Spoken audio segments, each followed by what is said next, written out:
Legend whispers a time when demigods walked the earth, tasked with 12 seemingly impossible feats to prove their strength and courage.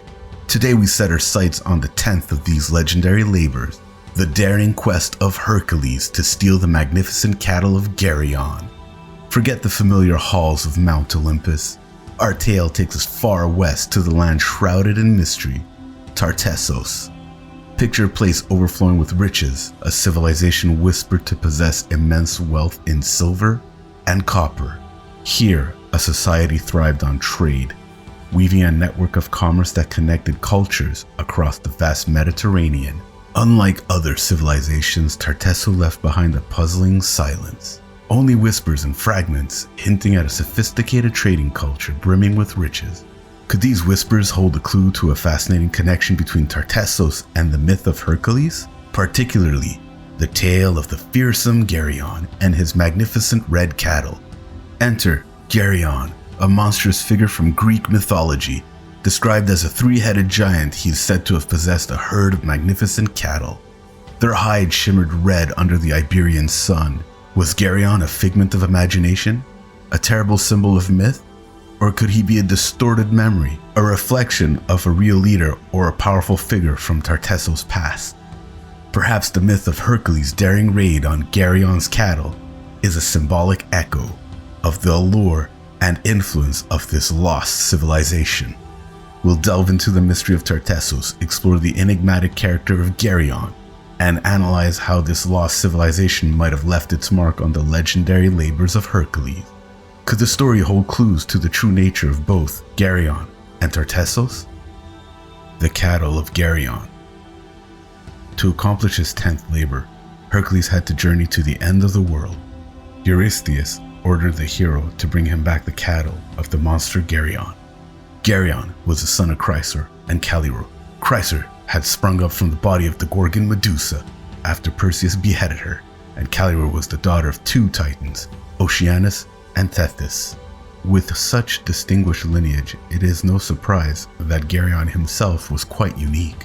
It seems that Geryon had 3 heads and 3 sets of legs, all joined at the waist. Geryon lived on an island called Erythea, which was near the boundary of Europe and Libya. On this island, Geryon kept a herd of red cattle guarded by Cerberus' brother Orthus, a 2-headed hound, and the herdsman Eurytion. Hercules set off for Erythea, encountering and promptly killing many wild beasts along the way. He came to a place where Libya met Europe. Here, Apollodorus tells us Hercules built 2 massive mountains, one in Europe and one in Libya, to commemorate his extensive journey. Other accounts say that Hercules split one mountain into 2. Either way, these mountains became known as the gates or pillars of Hercules. The strait Hercules made when he broke the mountain apart is now called the Strait of Gibraltar, between Spain and Morocco, the gateway from the Mediterranean Sea to the Atlantic Ocean.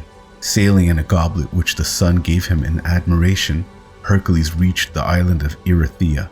Not long after he arrived, Orthos, the 2-headed dog, attacked Hercules. So Hercules bashed him with his club. Eurytion followed, with the same result. Another herdsman in the area reported the events to Geryon. Just as Hercules was escaping with the cattle, Geryon attacked him.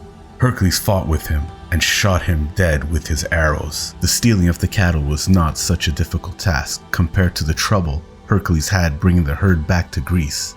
In Iberia, 2 sons of Poseidon, the god of the sea, tried to steal the cattle, so he killed them.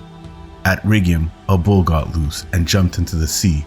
The bull swam to Sicily and then made its way to the neighboring country. The native word for bull was Italis, and so the country came to be named after the bull and was called Italy. The escaped bull was found by a ruler named Eryx, another of Poseidon's son, and Eryx put this bull into his own herd. Meanwhile, Hercules was searching for the runaway animal. He temporarily entrusted the rest of the herd to the god Hephaestus and went after the bull. He found it in Eryx's herd, but the king would return it only if the hero could beat him in a wrestling contest.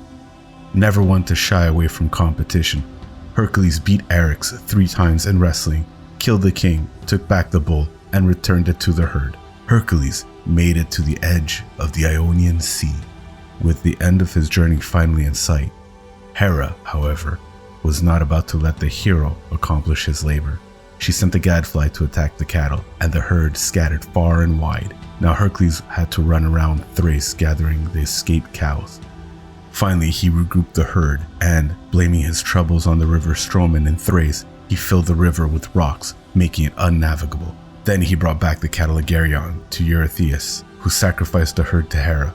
The ancients don't tell us how long either Hercules or Europe took to recover from this eventful jaunt. Hercules conquered the fearsome Geryon, a three-bodied giant guarding magnificent cattle on a remote island. The question lingers, was Geryon real or a figment of myth? Our journey for answers begins with Hesiod's Theogony.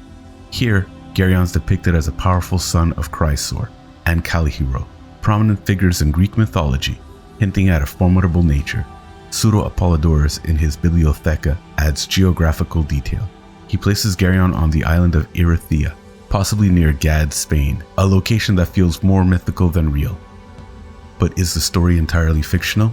Enter Justinius, a Roman historian who throws a fascinating curveball. Justinius, in his Epitome, offers a fascinating alternative.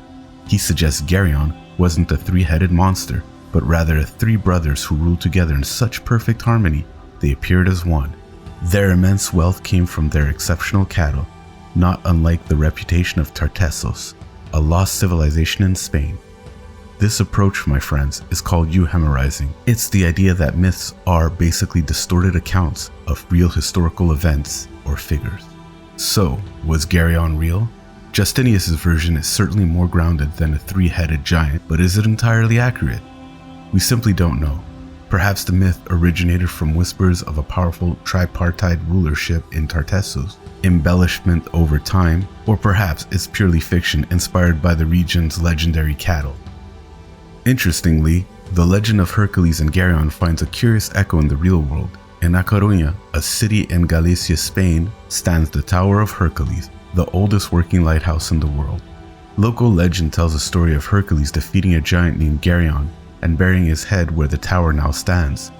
This legend highlights the fascinating layering of myths, with the Roman legacy of Hercules superimposed upon the possibly older Tartessian Phoenician story of Geryon.